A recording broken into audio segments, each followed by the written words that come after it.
வணக்கம், நான் உங்க அப்ஜித். பெரியார் அவர்கள் ஒரு ஆகச்சிறந்த கருத்தை அதுவும் ஆங்கிலத்திலே சொல்லியிருக்காரு அப்படின்னு சொல்லி நம்ம கீரமணி அவர்கள் ஒரு காணொலியில் பேசியிருக்காரு. இது பழைய இன்டர்வியூ தான், இருந்தாலும் இப்போ வைரல் ஆகிட்டு இருக்கு. அந்த கருத்து என்னன்னு நீங்க முதல்ல பாருங்க. பாசத்துக்காக மனுஷன் புள்ள கத்துக்கணும்னு அவசியம் என்ன இருக்கு? என்ஜாய்மெண்ட் வித்வுட் ரெஸ்பான்சிபிலிட்டிங்கிற வார்த்தையை பயன்படுத்துறாரு ஐயா இங்கிலீஷ்லயே. கூடுதல் சொல்லுவது என்ஜாய்மெண்ட் வித்வுட் ரெஸ்பான்சிபிலிட்டி. நான் மகிழ்ச்சி அடைகிறேன், அதுக்காக நான் தூக்கி போற அவசியம் இல்லையா, அவன் போனா போயிட்டு போறான் அப்படின்னு நினைப்பாரு. அந்த உணர்ச்சி பூர்வமா எப்படி ஒரு ஆகச்சிறந்த கருத்தை அது ஆங்கிலத்திலே சொல்லியிருக்காரு பார்த்தீங்களா? இந்த கருத்து எல்லாமே எது கீழே வருதுன்னு பார்த்தீங்கன்னா, இந்த பெண் விடுதலை அப்படின்ற லேபிள் கீழே தான் வருது. இதோட ஒட்டி பார்த்தீங்கன்னா, அந்த கருப்பை பையை நீக்கணும், பெண்கள் வந்து ஆண்களை போல கிராப் வெட்டிக்கணும், ஃபேண்ட் சட்டை போட்டுக்கணும், இதெல்லாம் போட்டுக்கிட்டா தான் பெண்கள் விடுதலை அடைய முடியும், குழந்தையெல்லாம் பெற்றுக்காதீங்க, கல்யாணம் பண்ணிக்கிறாதீங்க அப்படின்னு சொன்ன அந்த ஆகச்சிறந்த கருத்துக்கள்லாம் நம்ம அறிவியலுக்கும் வாழ்வியலுக்கும் ஒத்து வரக்கூடிய கருத்துக்களா இல்லையா, இல்லை தற்குறித்தனமான பேச்சுக்களா அப்படின்றத பற்றி தான் இந்த பதிவில் நம்ம பார்க்க போகிறோம்.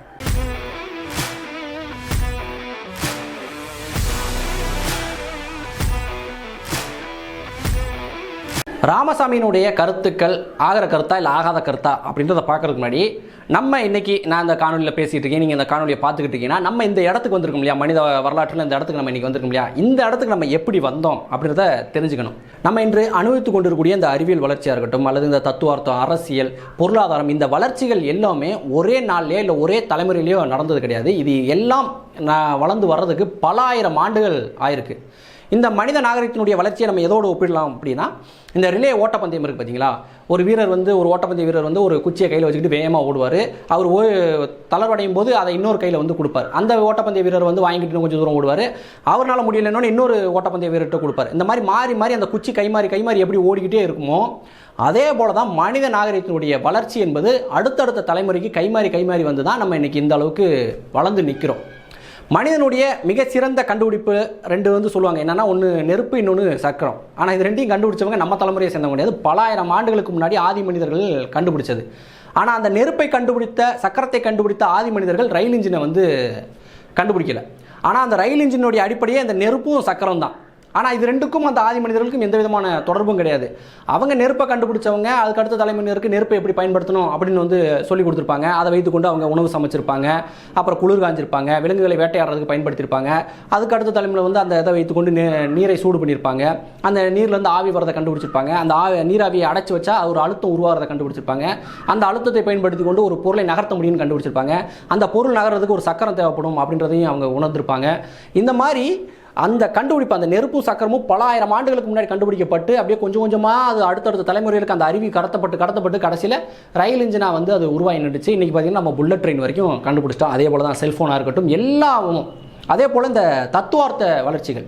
ஒரு காலத்தில் மனிதனை வந்து அடிமைப்படுத்தி வச்சுருந்தான். அதன் பிறகு இது வந்து தவறு, எல்லாரையும் சமமாக நடத்தணும் அப்படின்னு சொல்லி அடுத்தடுத்த தலைமுறை மனிதர்கள் சிந்திக்க ஆரம்பித்தாங்க. எல்லாரையும் சமமாக நடத்தணும் அப்படின்றதுக்கான வேலைகள்லாம் இன்று வரைக்கும் நம்மகிட்ட போயிட்டுருக்கு.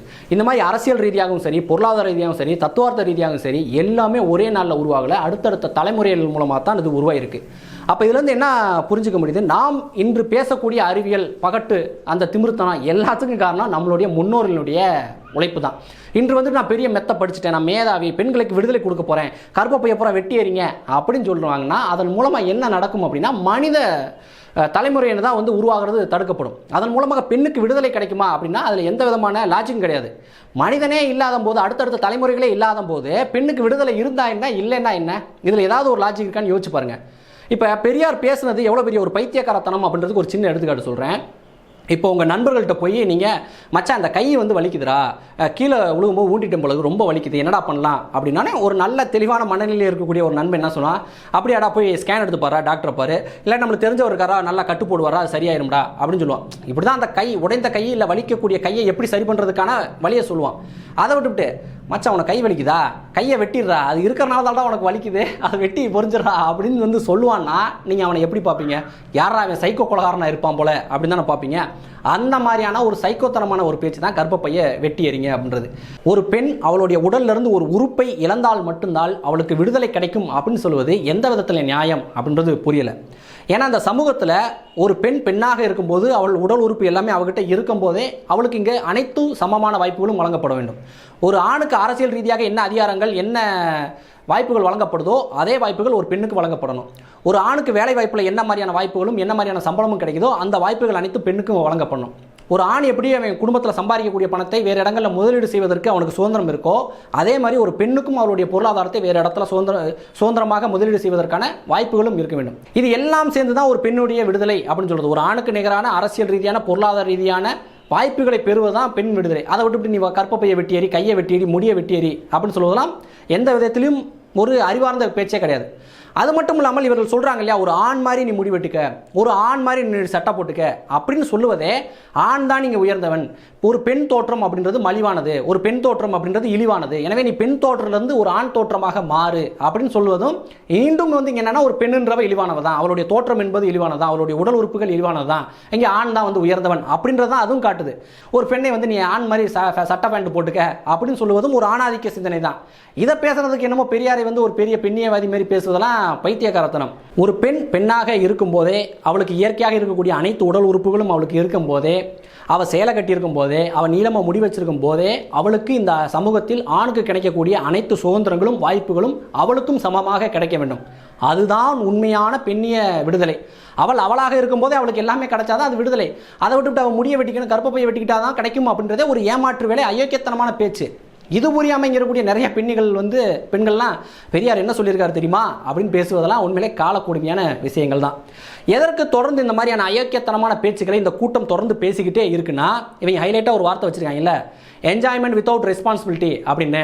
இப்போ நீ உனக்கு ஒரு பெண்ணை பிடித்திருக்கு, அந்த பெண்ணோட மகிழ்ச்சியாக இருக்க வேண்டும் அப்படின்னா நம்ம சமூகத்தில் இப்படி உலகம் முழுக்கவே எல்லா சமூகத்திலையும் அந்த பெண்ணை நீ திருமணம் பண்ணிக்கணும், அவளோட நீ சந்தோஷமாக இருந்தீங்கன்னா உனக்கு குழந்தை வரும், அந்த குழந்தையை பாதுகாக்கணும், அந்த பெண்ணை பாதுகாக்கணும், நீ உழைக்கணும், அவங்களுக்கு தேவையான அடிப்படையான அந்த உணவு, உடை, இருப்பிடம், கல்வி இதை எல்லாத்தையும் நீ கொடுக்கணும்.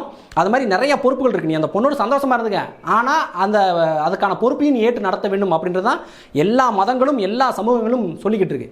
ஆனால் இந்த கூட்டத்துக்கு, இந்த மலிவான கூட்டத்துக்கு என்னன்னா, நான் என்ஜாய் பண்ணுவேன்ப்பா, ஆனால் எந்த பொறுப்பு ஏற்றுக்க மாட்டேன், பிள்ளைலாம் பெருசாலாம் வளர்க்க முடியாது, அந்த பொண்ணுக்கு தேவையானதான் பண்ண முடியாது, ஏதோ வரமா என்ஜாய் பண்ணிட்டோமா அவ்வளோதான், கடையை காலி பண்ணிட்டு போயிட்டே இருக்கணும் அப்படின்ற இவங்களோட அந்த இச்சைக்கு, இவங்களோட மலிவான சிந்தனைக்கு இந்த மாதிரியான கருத்துக்களை சொல்லி வச்சிருக்காங்க. இதில் ஹைலைட்டாக பார்த்தீங்கன்னா இந்த என்ஜாய்மெண்ட் வித்தவுட் ரெஸ்பான்சிபிலிட்டி அப்படின்ற ஒரு கோட்டையும் போட்டு வச்சிருக்காங்க.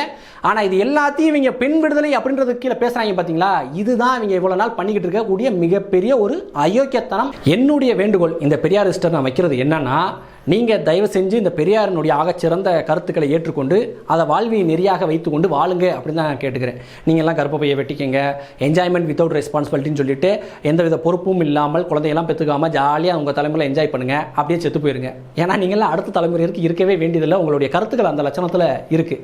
ஆனால் அதிலெல்லாம் இவங்க கொஞ்சம் தெளிவாக இருப்பாங்க. கண்டிப்பாக நிறையா பிள்ளையை பெற்றுக்கிட்டு இதை நாங்கள் பெரியாரை பேசுகிறோம் இன்னும் உருட்டிக்கிட்டு தான் இருப்பாங்க, அதில் மாற்று கருத்தே கிடையாது. எனவே நீங்கள் பெண் விடுதலையாக இருக்கட்டும், அரசியல் விடுதலையாக இருக்கட்டும், எல்லா விடுதலைக்கும் அடிப்படையாக இருப்பது மனித இனப்பெருக்கம் தான். நீங்கள் எந்த அளவுக்கு நீங்கள் அடுத்த தலைமுறைக்கு நல்ல ஆரோக்கியமான கருத்துக்களை கொண்ட, ஆரோக்கியமான உடலை கொண்ட மனிதர்களை நீங்கள் உருவாக்குறீங்களோ அப்போ தான் அது ஆகச்சிறந்த கருத்துக்களை உருவாக்குவாங்க, ஆகச்சிறந்த கண்டுபிடிப்புகளை உருவாக்குவாங்க. அடுத்த தலைமுறையில் இப்போ இருக்கக்கூடிய நம்ம கிட்ட இருக்கக்கூடிய அந்த தீண்டாமையாக இருக்கட்டும், பெண் அடிமைத்தனமாக இருக்கட்டும், இதெல்லாம் இல்லாமல் அவங்க வாழ ஆரம்பிப்பாங்க. அதுக்கு நம்ம இந்த தலைமுறையில் நம்ம அதுக்கான முயற்சிகளை செய்யணும். நான் கண்டிப்பாக குழந்தை பெற்றுக்கிட்டா மட்டும்தான் அவங்ககிட்ட சொல்லி வளர்க்க முடியும். அவங்க அடுத்த தலைமுறையில் அதை சரியாக கடைபிடிக்கிறதுக்கு அவங்கள தயார்படுத்த வேண்டும். இதுதான் மனித நியதி. இது இப்படி தான் நம்ம மனித இனமும் அமைஞ்சிருக்கு. இதுக்கு எதிராக நான் பேசுகிறேன், அதை பேசுகிறேன், இதை பேசுகிறேன் அப்படின்னு பேசுறதுலாம் உண்மையிலே பைத்தியக்காரத்தனம், வாழ்க்கைக்கு ஒத்து வராத விஷயங்கள் தான். இப்போ இந்த காணொளி பார்க்கக்கூடிய உங்கள்கிட்ட நான் ஒரு கேள்வியை கேட்குறேன். ஒரு 70-75 மதிப்பு தக்க ஒரு ஆள் உங்கள்கிட்ட உட்காந்துக்கிட்டு, தம்பி ஏன்ப்பா அப்படி கஷ்டப்பட்டுக்கிட்டு இருக்க, எது கல்யாணம் பண்ணிக்கிட்டு குழந்தைய பற்றிக்கிட்டு அதை வளர்க்குறதுக்கு கஷ்டப்பட்டுக்கிட்டு இருக்க, என்ஜாய்மெண்ட் வித்தவுட் ரெஸ்பான்சிபிலிட்டியாக இருப்பா, நீ வாட்டில் ஜாலியாக இரு, அந்த பொண்ணு கூட போவா, நீ வாட்டில் இரு அப்படின்னு ஒரு வயசான ஆள் உங்கள்கிட்ட சொல்லுவாரே. ஆனால் அவரை பற்றி நீங்கள் என்ன நினைப்பீங்க அப்படின்றத கமெண்ட்டில் தெரிவிங்க. இந்த காணொலி சம்பந்தமான உங்களுடைய கருத்துக்களை கமெண்ட்டில் தெரிவிங்க. என்னால் முடிஞ்ச பதில்களை நான் சொல்கிறேன். வீழ்வது நாமாயினும் ஆள்வது தமிழாகட்டும். நன்றி.